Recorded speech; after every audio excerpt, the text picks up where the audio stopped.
Thank you, Bill. I'm Jack Ames, the director and founder of Defend Life. It's good to see you all here tonight. We have two wonderful speakers, and you're about to hear them. But I want to make just one announcement. Anybody here Irish, by the way? Oh, good, good, good. And if you're not Irish, after you hear this speaker speak, you will want to be Irish. His name is Sean Flanagan. And Sean Flanagan I think of as the Irish equivalent to the great Fulton J. Sheen, who prayerfully will be beatified and canonized very, very soon, because we need Fulton Sheen more than ever, given the tumult that our country and the church is in America. But anyway, Sean Flanagan is going to be our 25th annual March for Life kickoff speaker. Every year, right before the March for Life, this year the March for Life is the 24th. I always get mixed up, but anyway, instead of having on the 22nd, they're having it on the 24th. So that's a week, what? Friday, next Yeah. Friday. It's a week the day after tomorrow.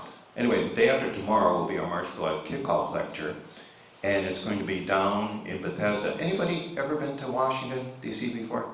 It's drivable, but even for Baltimoreans, you know, you can get down there.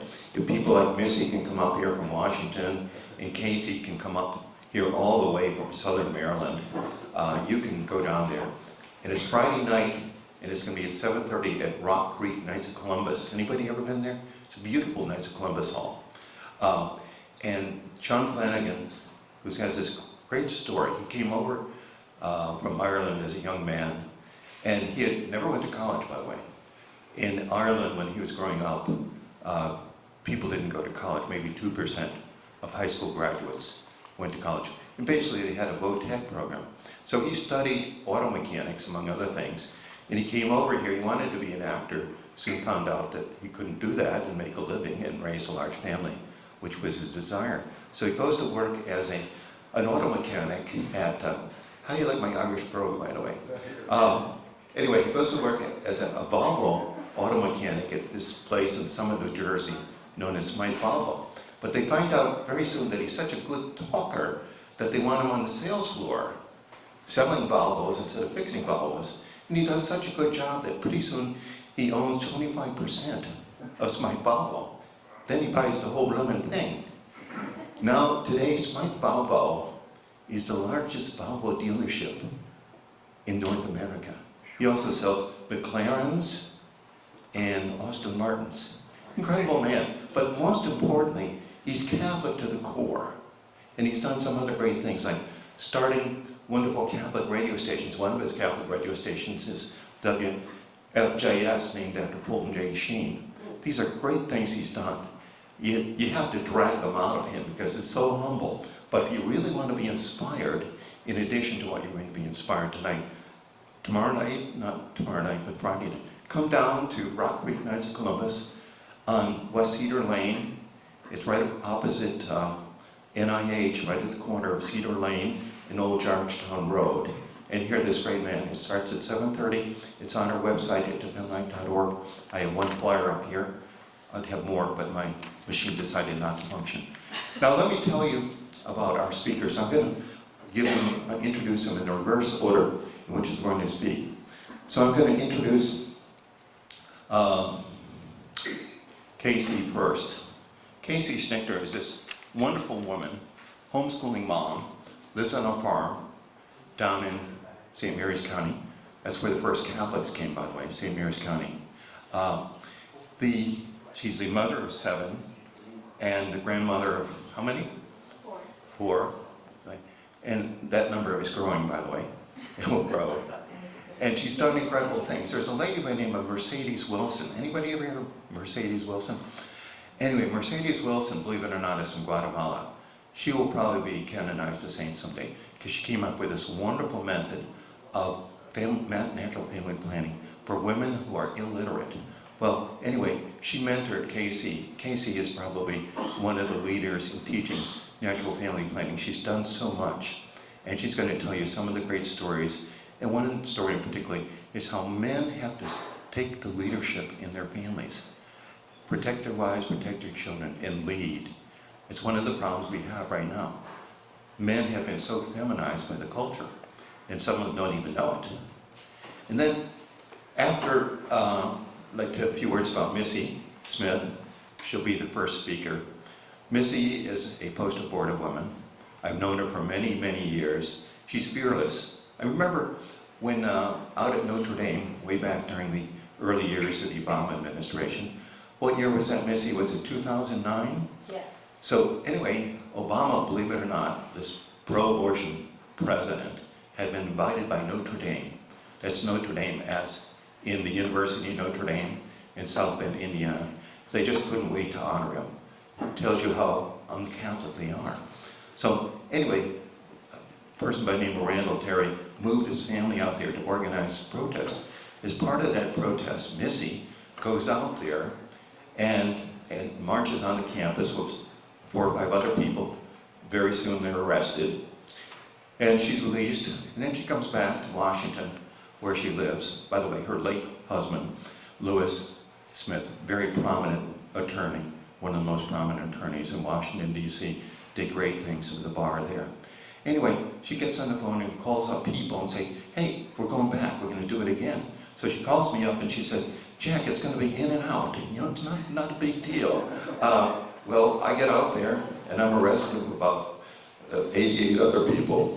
One of whom was Alan Keyes, and another one was Missy Smith, who was standing sort of in the background and didn't think she'd be arrested because she wasn't part of the protesting group. But there was this law that nobody seemed to know about, probably Notre Dame had arranged for it, that she got arrested because you can't get off if you're arrested at the same time for the second time for the same offense. But anyway, it was a wonderful, wonderful event. It was terrible. We had to go back, and it looked like they were going to throw the book at us. But we had a great lawyer, and ultimately Notre Dame capitulated and dropped the charges against us. But she's fearless. She's been arrested many times, and she stood up for righteousness, and we need good women to do that. So without a further introduction, I'd like to introduce Missy Smith. She has a great story to tell. Missy?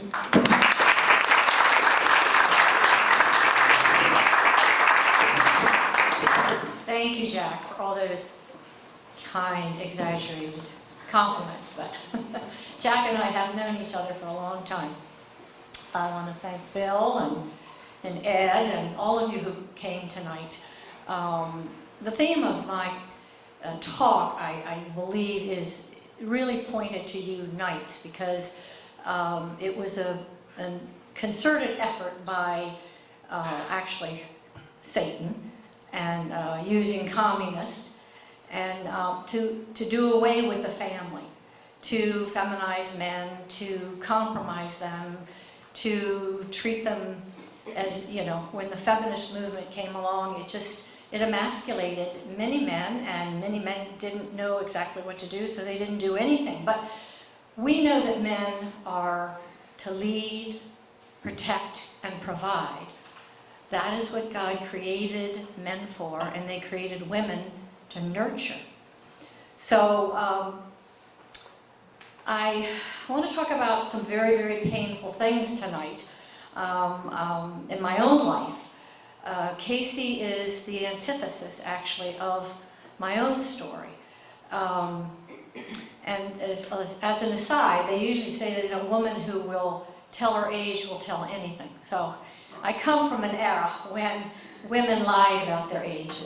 I actually, for New Year's, made a commitment to let my hair grow out. So I'm getting gray. And the age difference, I have family members that are Casey's age. And so I'm 76 years old. And I want to tell a little story that I had read a few weeks ago, and maybe some of you had read about it. It was after the shooting in Texas, where someone came in with a gun and started to kill people. And they ended up with, I believe there were 5 men that were armed. And the story, there was a lot of criticism about, you know, guns, as there always is. So this article was precipitated by the criticism of what happened in that church. Now, we know that the one man stood up in the way and was murdered, trying to protect others. And then we know that some of the other shooters took him out. The article was about the three different type of people.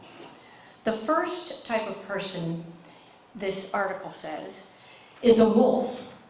And a wolf is pernicious and evil and can't be trusted. The second type of people are sheep. And they just kind of go along and they're not. The third is the sheepdog. Now the sheepdog is always hypervigilant, always watching. The sheep are kind of, you know, mulling around. And in that particular instance in that church, the sheep were diving under the pews, and that's fine, that's fine. But I think that I bring this up because I believe that I've never been a wolf. I'm not evil, but I went along. I was a sheep. And 60 years ago, I got married, and the birth control pill came out, and it was a fad. Now, as Casey and I talked about the other day, I was working, and Time Magazine was the only place that we got our information, and there we were with this Time Magazine talking about the pill. Life changed enormously in the 60s with the pill. And everything that we see now, I believe, is absolutely connected to the birth control pill that Margaret Sanger paid for and promoted and ultimately got millions and millions of people, women, to use it. Now the first testing with birth control was on men and women. The one man, after a year, had a small shrinkage in one testicle, and they stopped the testing altogether. 4 women died in the first year with birth control, and they adjusted the dosage. Now, I don't know, I kind of feel there's something sinister about that. And I think there's something very sinister about what happened all along the way, all the way up to this abortion issue, the child killing issue, the exploitation of unprotected persons. I got married, used birth control pills until I had some very adverse, you could see it was doing something to the hemorrhaging in my legs. And I had an IUD put in. Again, you know, it was a fad. It was like the hula hoop. I didn't comprehend the connection, despite the fact that I'd been raised Catholic, despite the fact that I had gone to Catholic schools and been taught by 3 different orders of nuns. I did not understand the connection between the conjugal act and God, that God created our bodies in a certain way and to do certain things. And so I found out the hard way. I became pregnant with a child, and I was ecstatic. I wanted children. I mean, I look back and I think, what were you doing? I mean, what were you thinking? I wasn't thinking. I was 20 years old. Now, I may have been similar in size that I am now, but in terms of experience, I had none. But I could get on a bus by myself, still living at my mother and father's home, call the medical society, be referred to Dr. Sherman, who turned out to be, unbeknownst to me, an abortionist who ultimately went to jail. But in the meantime, I arrived at his office and he said some very unsavory things to me, and it was dark and it was spooky, and it was evil, let me just put it that way. And he was doing Medicaid abortions, and on little girls he was doing halfway, so they would come back the next day bleeding, and he would do the other half so he could charge Medicaid twice. Anyway, he was arrested after a little girl died that was 14 years old. This is all hindsight. I didn't know it at the time. I just kept going. and I had 3 children in 3 years. The first baby that was the IUD baby was born, I don't even know if you understand the concept with an IUD, but it's a foreign object in your body, and it disallows the implantation of the new little life at the very top of the womb. The womb is where the baby should implant, is at the very top, so that like an apple, the baby is perfectly balanced. But what happened, and if you go back through history in the late 60s, you can see many, many babies were born early and died because they were so tiny. But as the baby grew, and then it implanted on the side of the womb, all of a sudden it would pull off, go into labor, and you'd have a tiny, tiny baby that couldn't make it. Now, today, technology's come so far along that it's actually, I believe we even have babies that are less than 1 pound that are living. But at that time, Marie Cardini could not live, and she died. She was born on Good Friday and died on Easter Sunday. I still, until many, many years later, when I was with Operation Outcry, was told that that was considered an IUD abortion. I guess that's what it was. 3 babies in 3 years, a husband who left, and I had 2 children. Moved home for a while. My mother said, okay, you know, it's time for you to look for an apartment now.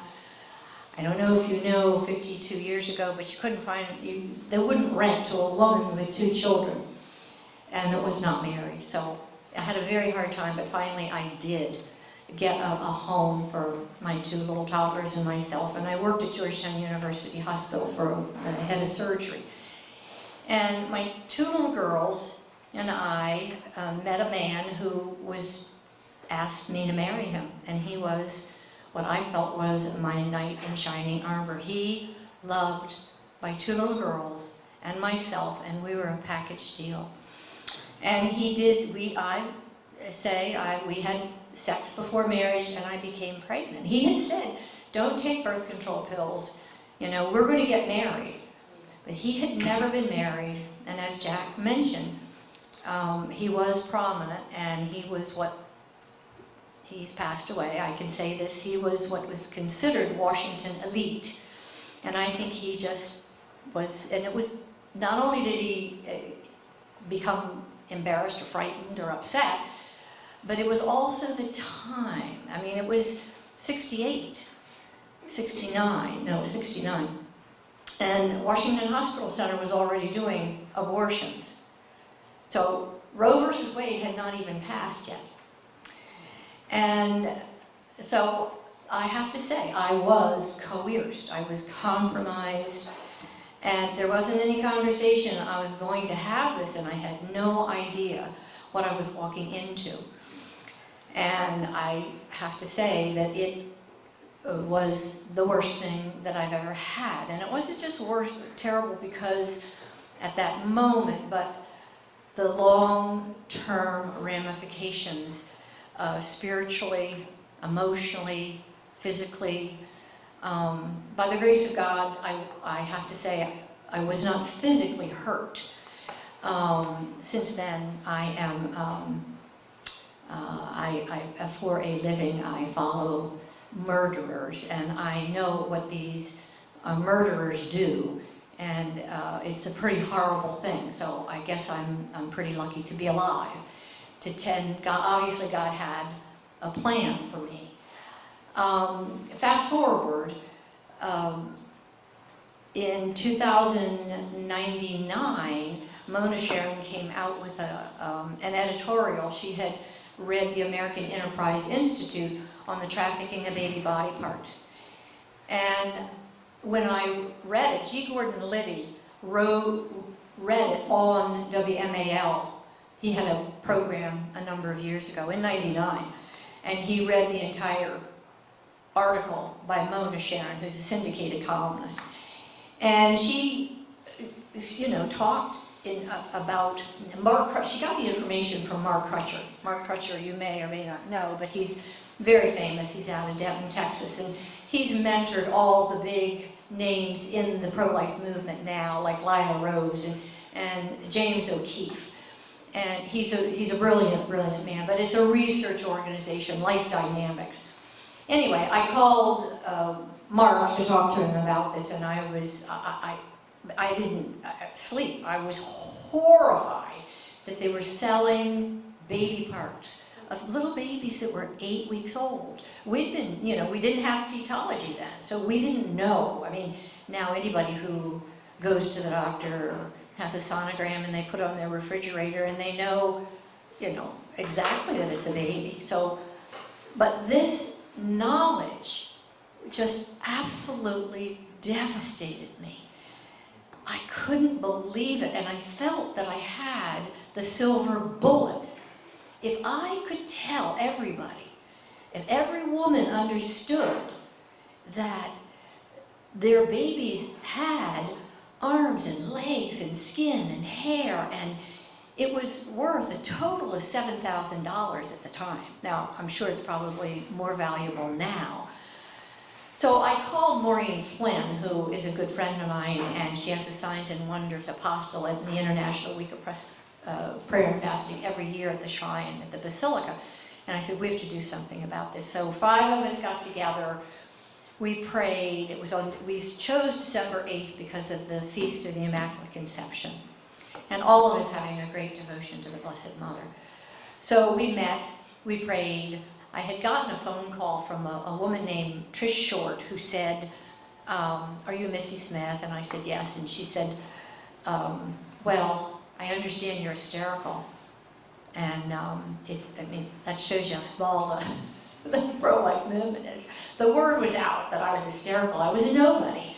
But I was hysterical about the trafficking of baby body parts, that they were selling baby body parts. And I felt that I had the silver bullet. If everybody knew, no woman alive would sell her baby for parts.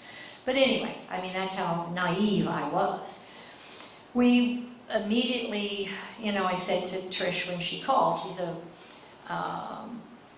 she's a songwriter and she does movies, and so she said, well, do you want, we can do a movie on this. And so I said, okay. And December 8th, I said, call us. We're all going to be together on December 8th. So she called. And we had prayed and for an acronym. And the acronym was Wake Up. Well, I've heard the Blessed Mother say that in so many messages. Wake up. You're walking around like you're in sleep. Wake up. So Women Against the Killing and Exploitation of Unprotected Persons was the name of the organization. A year later, Mother Angelica came to the Basilica. She took the film back to EWTN and she ran it for 2.5 years. And people called and, the other 4 women went back to their law practices. They're running their apostolates, doing whatever. But I continued. And I wrote articles, and I spoke at churches, and I kept believing if I just got the word out, well, it didn't work. Because, this is a demonic sacrifice to Baal. This is what he wants.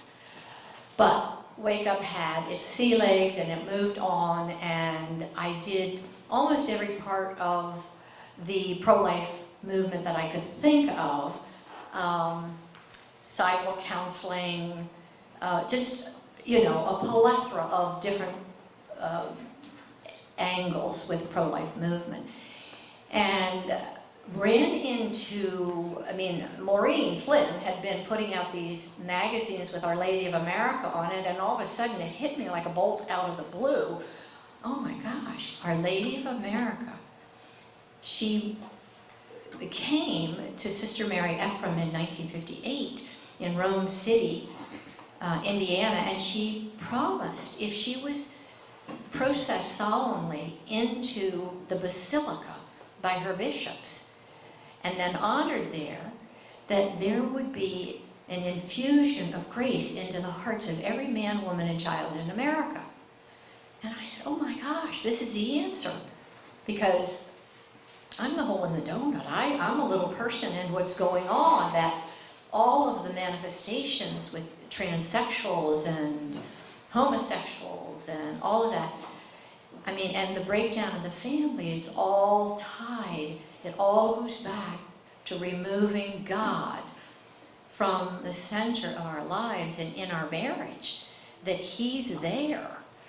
So anyway, we put out a couple of magazines on the Blessed Mother, Our Lady of America, and have had some challenges with trying to get it into the Basilica. You probably know the scandals that are going on with, starting with McCarrick and Whirl and now Rossi. So I won't digress into that. But for now, we're working on it. But I guess the most important thing that I need to say is that at the bottom of all of this is a return to chastity. And I felt like that was probably a hard sell, but it's the truth. And so going on 4 years ago, Dick Retta and myself started compiling articles to go into a magazine on chastity. And a number of months ago, we came out with this magazine. And the magazine is with biblical, it's different scriptures, and it's a really wonderful read. It takes time. It's not, you know, a comic book, but it's very informative, and how important chastity before and after marriage is. And for those that practice chastity before marriage, do not feel that it's a big hardship after marriage if they want to space their children, which K.C. will address, I'm sure, because she's living a life that God intended. And I think it's a very interesting, well, it isn't just interesting, it's a very powerful message, and Jack Ames is the man that had the foresight to see that I had been asked to come and speak as a post-abortive woman, and how it affected my life, and what it led to, and the depression that it led to, and even today, the sadness and horror of the children. I've had 8 children, and 5 of them are in heaven, and I only have 3 children left. So there's a lot to be said about doing things. We knew nothing about the theology of the body, and thank God for John Paul II, because he did understand. He was enlightened, and he understood that God had a plan when He created man and He created woman. And it's obvious that if we follow that plan, that it will bring us peace and joy and happiness. A number of years ago, I did a pamphlet, which I think is really, it's for Knights of Columbus. I think it's really an interesting little thing. It's from a book called The Squire and the Scroll, and there's a matching one for girls. But I want to read in the last couple of minutes that I have, I want to read you something that is to inspire little boys, and the virtues that are on the scroll. There's stories about little boys that want to be a knight someday, but they're just a squire at the time. And one is becoming God's pure knight, choosing to serve the King, our Lord, reclaiming and reaching dreams God has given you, protecting your purity, accepting the protection of authority, living by the scroll, guarding your ears, your eyes, guarding your hands and your feet, reaching out to the weak, choosing to forgive, leading others to right paths, protecting ladies' hearts, and enjoying the rewards of a pure heart, building a generation of knights, passing on a legacy. So In medieval times, some fathers and sons worked hard to follow the knight's code of conduct. A knight was to be courageous, loyal, faithful, honest, obedient, pure, gracious, and forgiving. He would be gentle and courteous around young ladies. He would face temptations with confidence. He knew what to do in every challenge because he was focused on the code, and he wanted to please the king. Any boy who wanted to be a knight would need to mirror the knight's code in his attitudes and conduct. And from Jeremiah, God has a very good specific plan for your life. From Hosea, an amazing adventure. He planted deep in your heart a special dream to fulfill that plan. God makes it clear that we must read, study, memorize, and remember his word to receive the gifts he promises. The squire's dream was to become a knight. What dream has God given you? When you accomplish God's dream for you, you will bring him glory. God wants to make you strong to accomplish these dreams. Protecting your purity. Your purity is a treasure to be guarded and kept safe. The squire understood this. His 5 senses were like a door to his heart and his spirit. Battles are fought and won in the heart and mind. The word of God is like a guard standing watch at the door of your mind. It will remind you to think only pure thoughts. You have been given, set aside to do God's work, so guard all your senses against evil. So I think that for you men, you knights, my vulnerability as a young person when I was unprotected and I was exploited, I want to leave you with the encouragement to lead, to protect, and provide. There's so many vulnerable women who have had abortions. They say 1 in 3 has had an abortion. And they say there's not probably 2% of all women in childbearing years. It has not used the pill. So those are pretty staggering statistics. But I thank you for your time, and I hope you'll reflect and think about what you knights have signed on as Knights of Columbus for. So God bless you.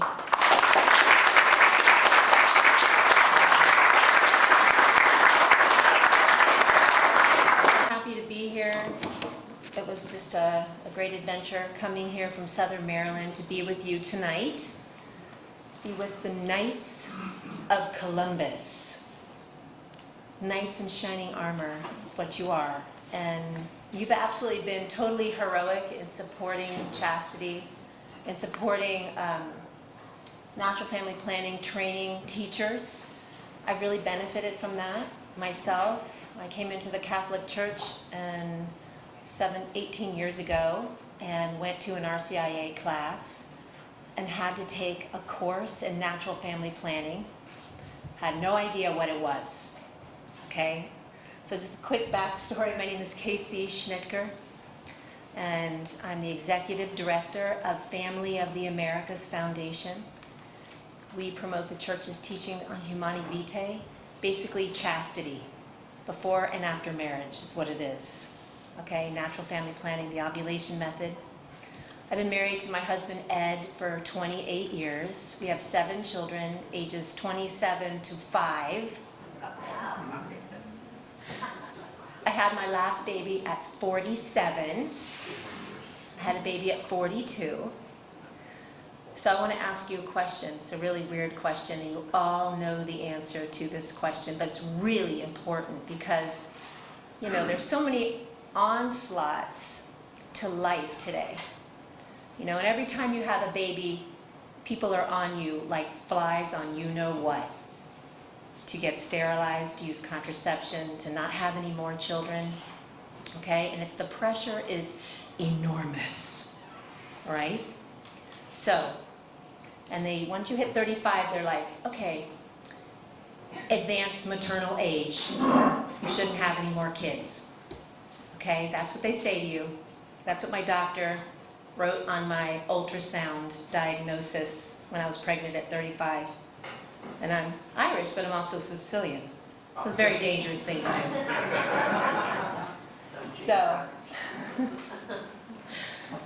But I asked Jack this too.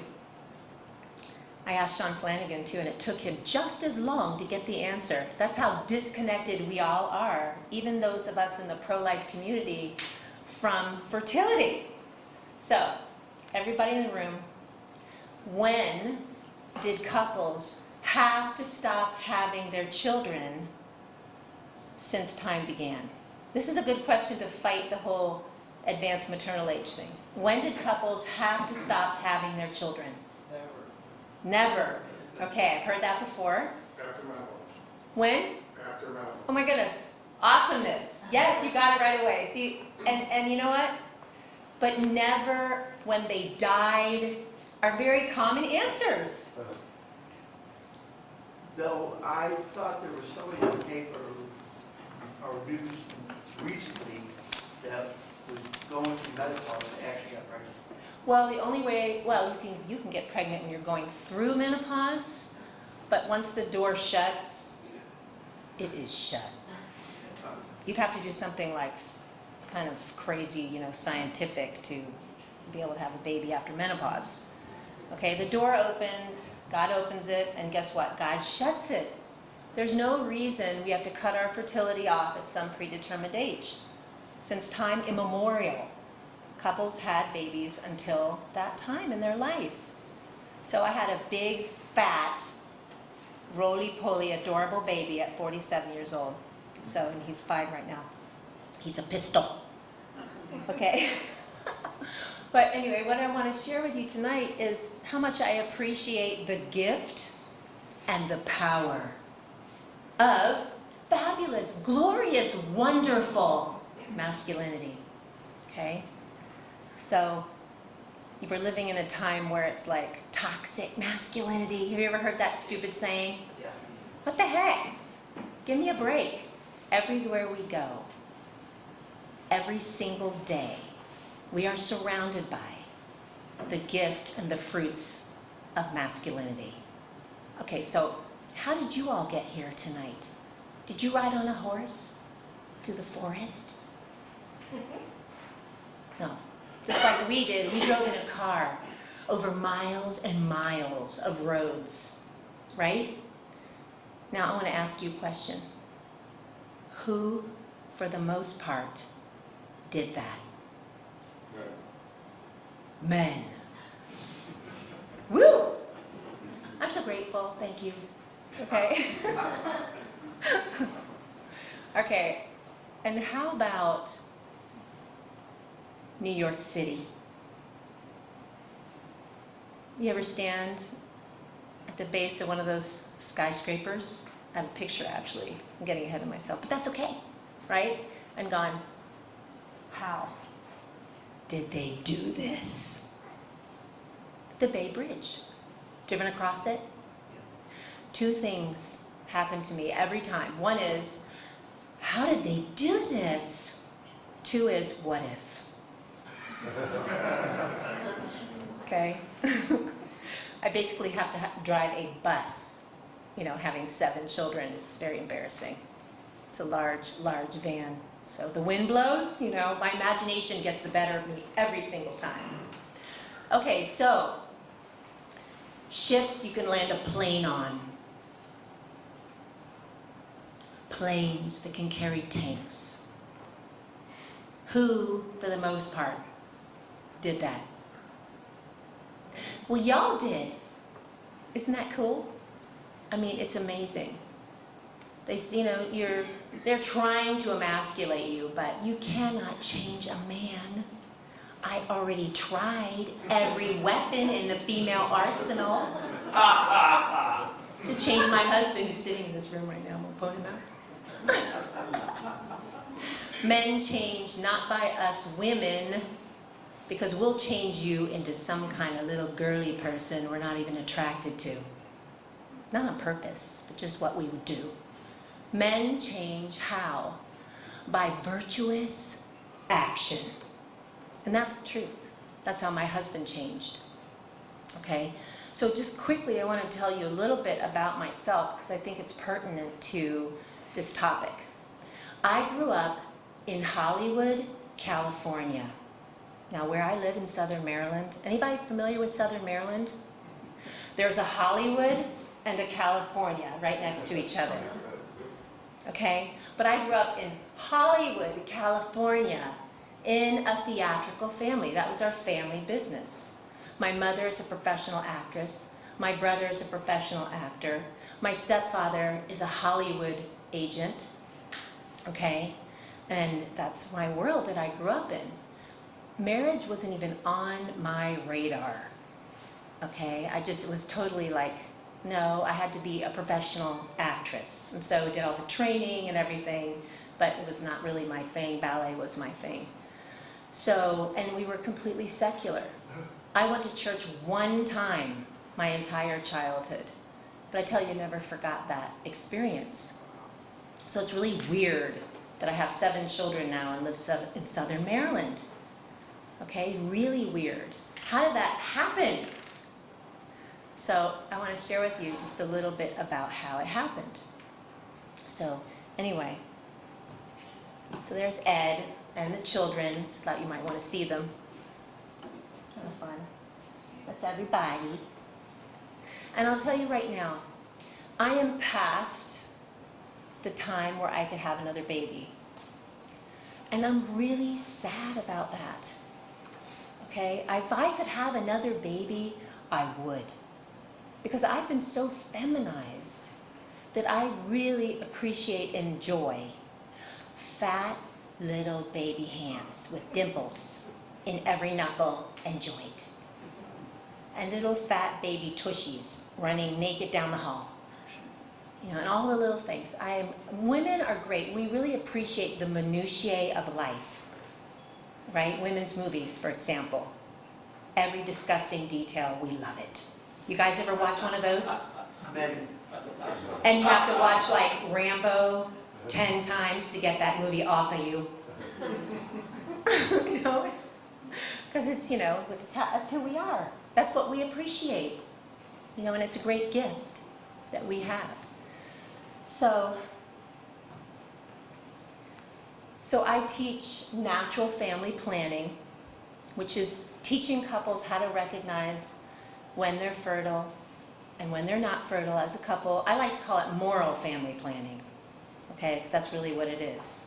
How to plan your family and respect that gift of fertility that God gave us. How to honor the fact that the marital act is intrinsically procreative, okay? How to respect the fruitful element of the sacrament of matrimony. There's 4 things that have to be present for it to be sacramental. Faithful, total, freely, fruitful. How do we protect that element? Does it matter if marriage is a sacrament or not? Would it be okay if we had 6 sacraments?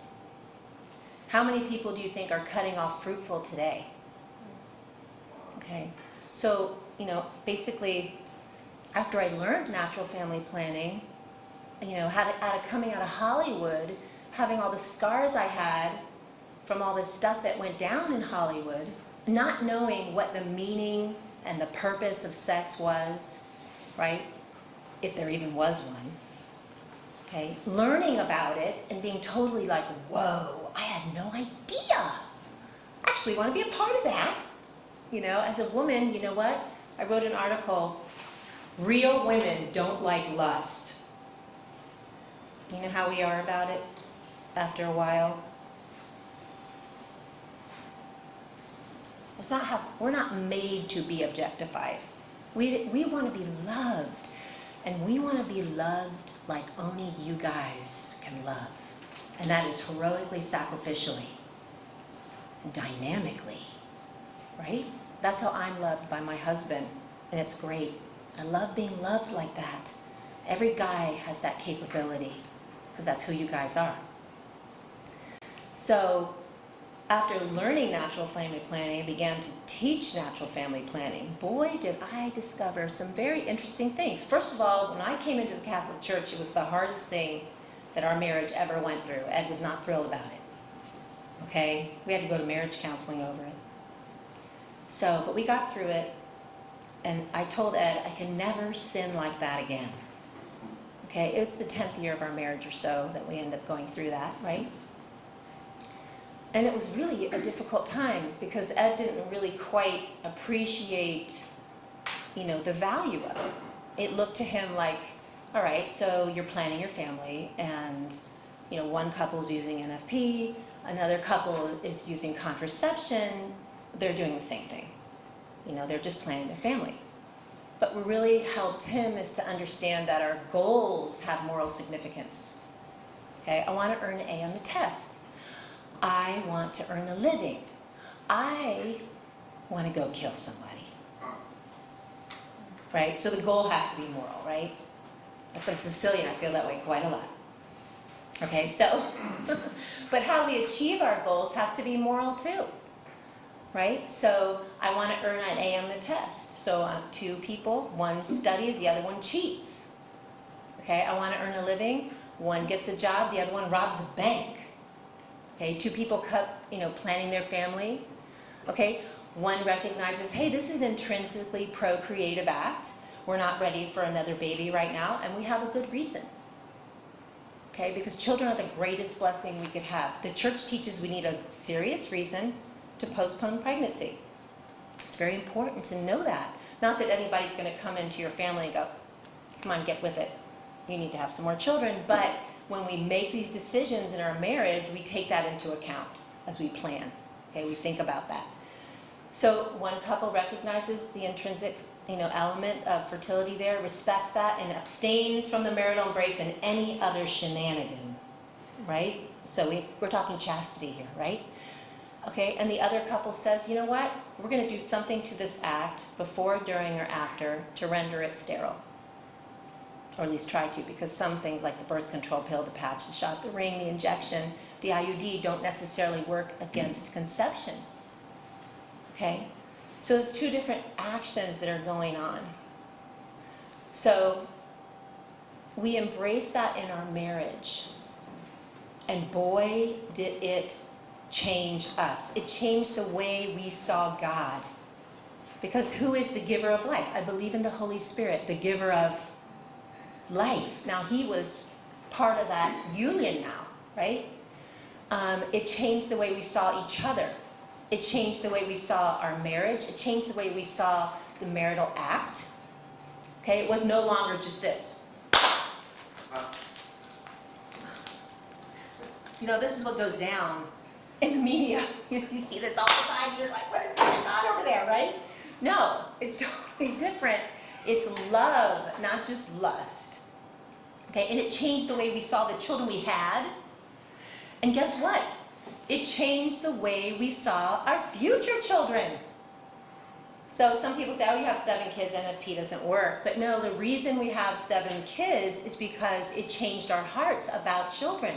We stopped seeing them as an unwelcome visitor in our pleasure act. Right? And we saw them through the lens of that love. And so it just changed us over time. It changed Ed. Okay? That's why I'm here talking about masculinity. I want to just go back to one thing really quick. I forgot to tell you something. So I am really, really sad that I can't have any more kids, okay? Because I would if I could. But I'm glad that I'm sad. Okay? And then I'm like, we're done. You know how many times I hear women say that? We're done. In front of their own children, we're done. I hate that. I'm really glad that I'm sad, that I feel that way, that I love my children so much, even though they're challenging. Don't even think for 1 second that I have easy children. I think I have one. Okay? I have this crease in my forehead right here. Samuel at 15. He gave it to me right here because the whole year I was like, what are you doing? Now it's Nicholas and they're going across this way. Okay? Right, Ed? So, anyway, what was I talking about before? Not an unwelcome visitor. Yeah, not an unwelcome visitor. So, You're glad that you're sad. I'm glad that I'm sad.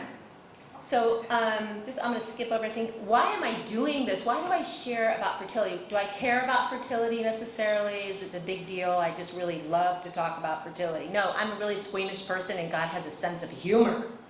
Okay? I have to watch myself at cocktail parties now, that I won't start talking about, bodily functions.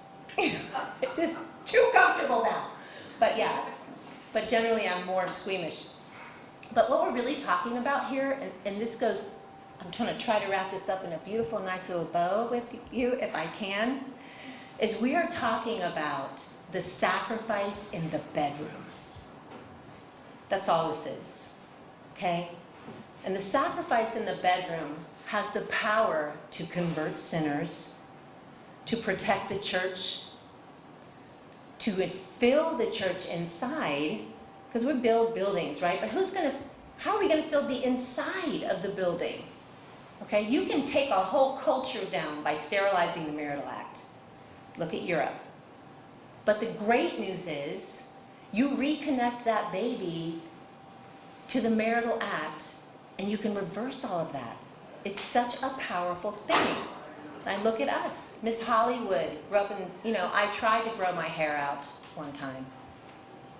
And my mother came over and grabbed me by my ponytail. And she said, we are going and I am going to color your hair right now. You have to keep the glamour. I walked across the United States of America in 1986 on the Great Peace March, okay? Her parting words, Ron Howard financed my whole trip because my Hollywood agent stepfather was his agent, and he made his directing career happen. That was not an easy thing. Nobody believed Opie could direct movies. So my stepfather had to jump on top of a conference table to convince them to let Ron Howard direct movies. And we all know that was successful, right? So Ron Howard financed this trip. So here I am, like 19 years old. I'm going to walk across the United States of America, leaving home for the first time. And my mother, the actress, parting words, guess what they were? Not, be careful. No. Keep the glamour. So, it's not funny. I think it's funny. Anyway, so it's been a very big shift for me. What we're really talking about is the sacrifice in the bedroom. I have 5 minutes. Okay? What is the sacrifice in the bedroom? Okay, it's either here we are fertile, we're willing to parent. Okay? Big sacrifice. Crease in the forehead. You know how it is. Very hard. I think somebody said recently that parents are the modern martyrs of today. Yeah, I agree with that 100%. Okay, we are. It's like martyrdom all the time, in a lot of ways. Total joy too.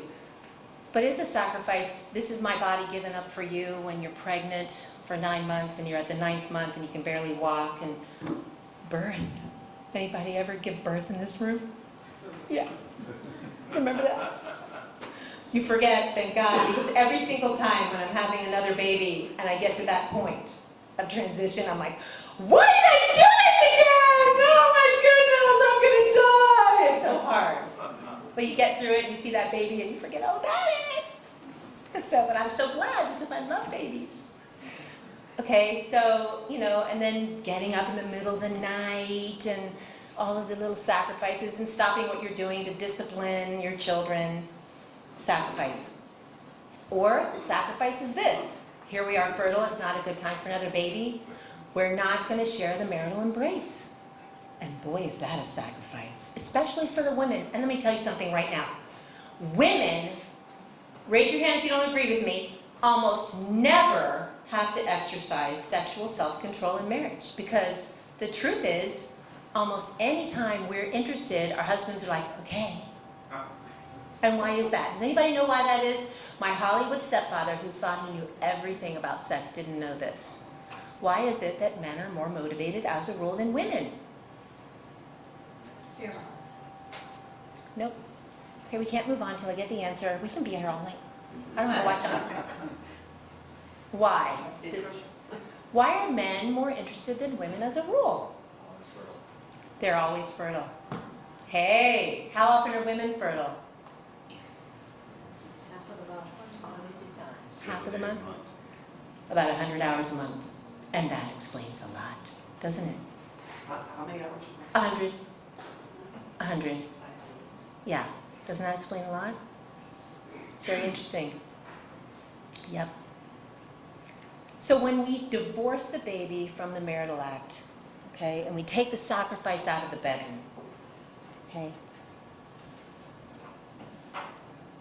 does anybody know what the phrase "I have a headache" means?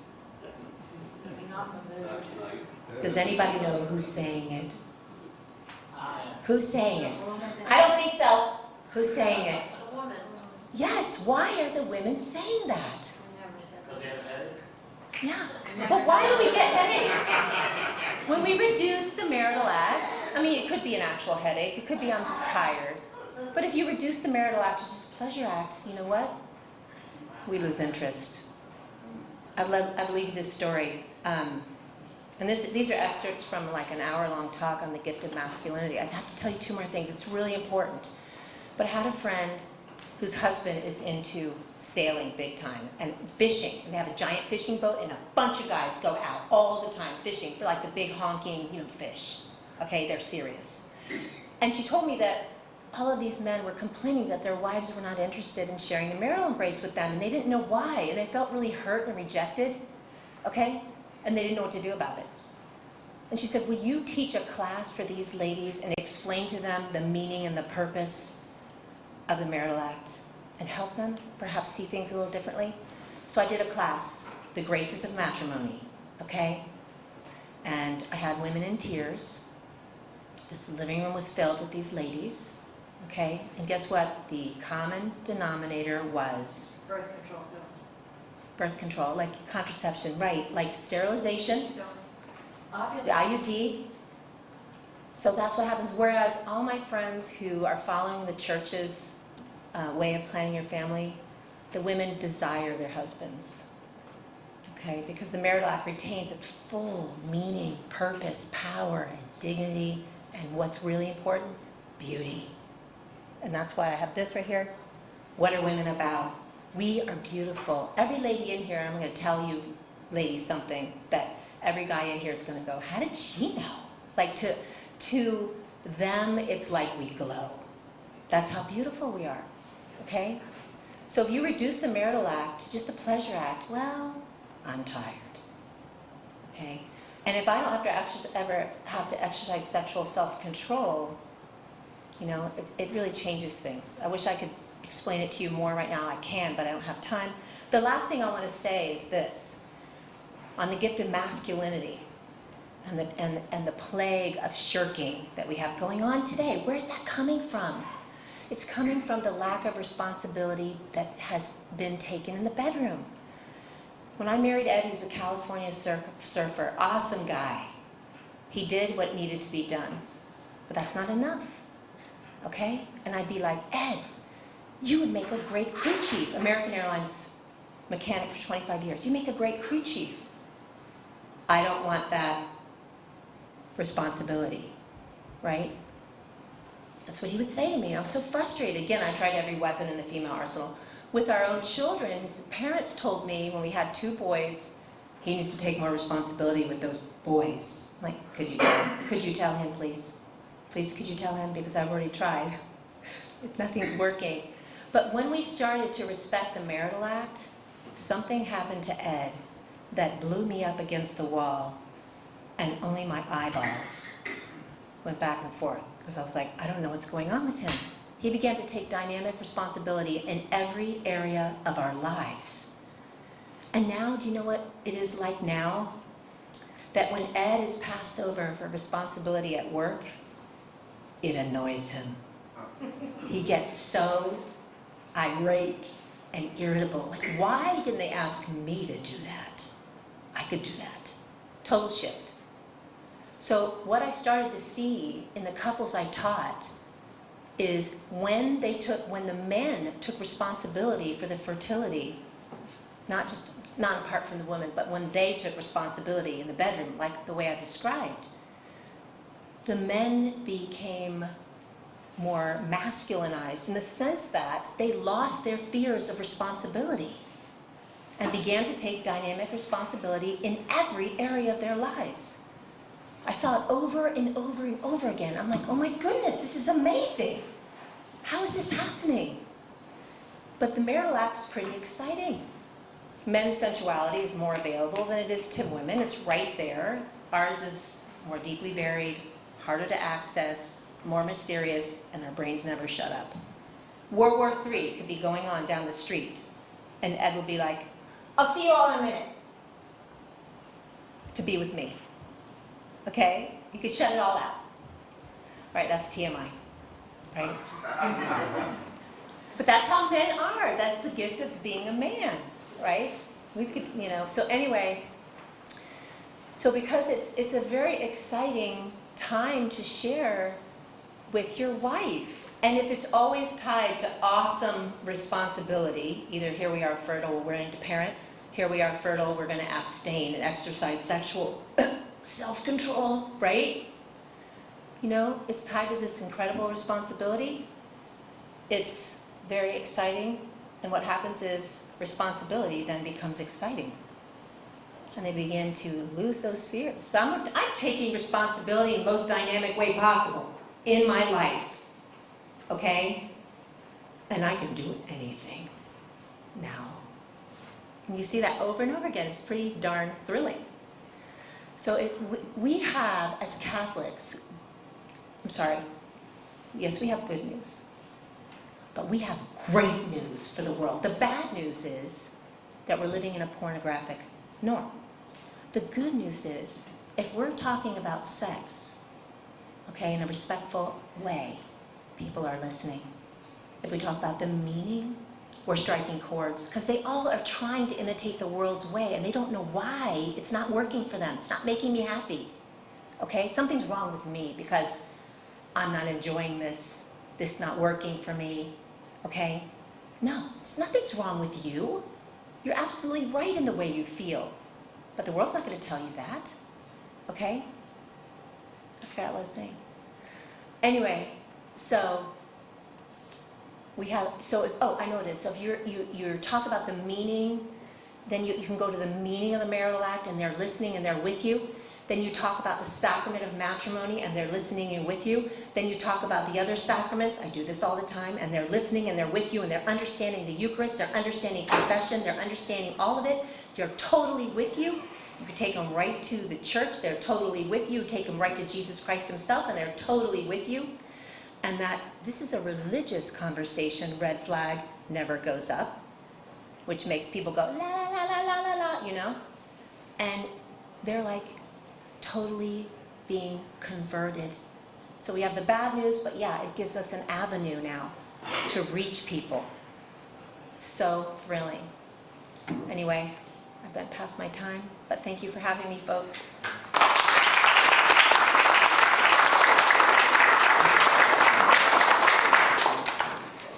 I want to personally thank both of you for coming such a long way here and sharing all your stories. And I know it's gone a little bit longer maybe, but I also want to open it up to see if people have some general questions, and maybe you all can stick around for a few minutes afterwards as well. Should I make an people... announcement before we do this? For this? Okay, sure. Then we can go ahead. Hey, wasn't this fantastic? Yes. So, if anybody will fill out the card, my friend Dan Flannery is passing out these cards now. Your name, address, your email, your phone number. We will send you a copy, a video of tonight's presentation that you can share with your friends. Thanks to Jim Eltall for video. And I'm hoping, send it to other Grand Nights of other councils, because they could have this same program. Will you do that, please? So just fill out that card. And also, if you fill out that card, you like my t-shirt, I'll step off so you can see it a little bit better. We'll send you a free pro-life t-shirt. It's great. You're a walking billboard for pro-life. Remember St. Francis of Assisi? Well, he said when you evangelize, only use words if necessary. This is a great example. Just put down your size, and we'll mail you one of these. Good things happen when you wear this t-shirt. I could tell you dozens of stories. And the last thing is, this is a beautiful wood carving of our Lord with his crown of thorns carved in the Holy Land by one of the few remaining Christians. Somebody gets to take this home tonight. Okay, so we're going to ask a question. And whoever yells out the answer first gets to take it. And I think Father Barr will be glad to bless it for you. So here's the question. We've had how many presidents? Doesn't matter. Okay, now there's 4 pairs of presidents with the same last name. There were the Bushes, there were the Roosevelts, no coach, there were the Harrisons. Now, here's the question. Whoever yells out the answer first gets to take this beautiful wood carving of our Lord with his crown and thorns. What was the other pair of presidents with the same last name? Well, actually, there was 5 of them. Okay, so if I have to, that's very good. I forgot about the Adams. There's another one. So you get one of them. I'll get it. There's another pair of presidents with the same last name for another wood carving. What was that name? Need a clue? One of them was from Texas. Who said Johnson first? Okay, you get, Ed, you get the first one.